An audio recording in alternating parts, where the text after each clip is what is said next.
me tell you about my best friend.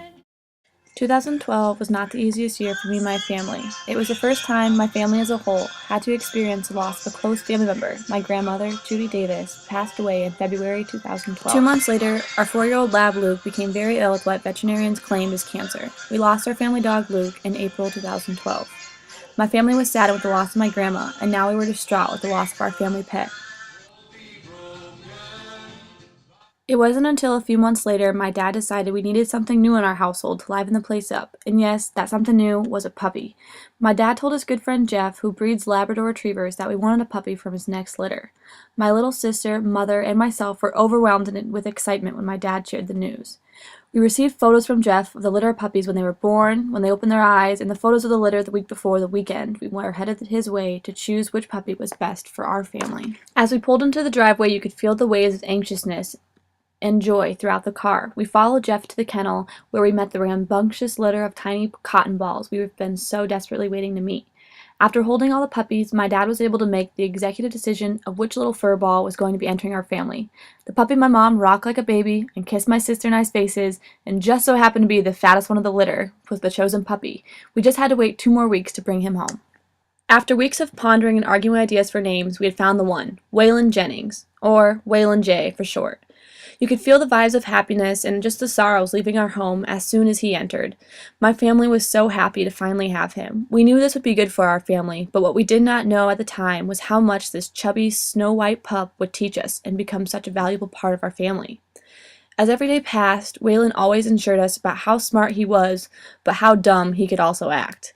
He taught us that brain intelligence is not always equal to street smarts. While Waylon quickly picked up on how to sit, shake, lay down, and catch, he could simply not wrap his mind around unraveling himself from a telephone pole in which he walked around while being on a leash. He just wanted to go one way, and that was forward. Even though we tried and tried to take the step back and show him that he needed to turn around the other way to become unstuck, he just didn't get it. But eventually, he did figure it out that he had to turn around and go back around to avoid getting stuck. Waylon also taught my family to not get upset and frustrated with the little things we cannot fix, but to rather laugh about the little things that don't seem to matter all that much anyways. But hey, at least he can catch!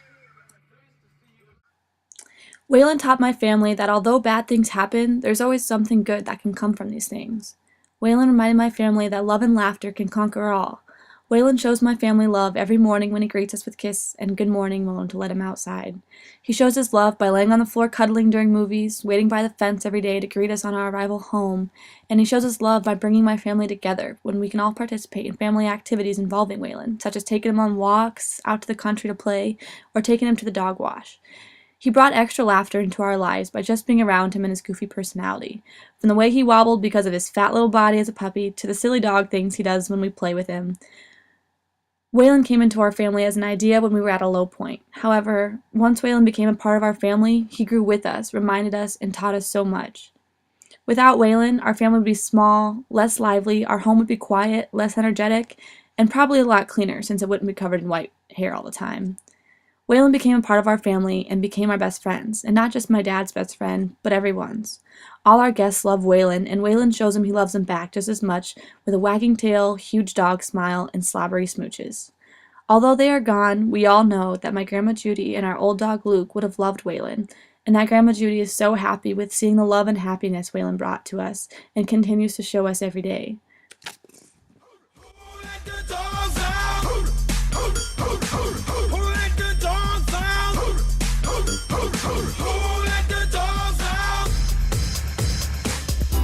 Was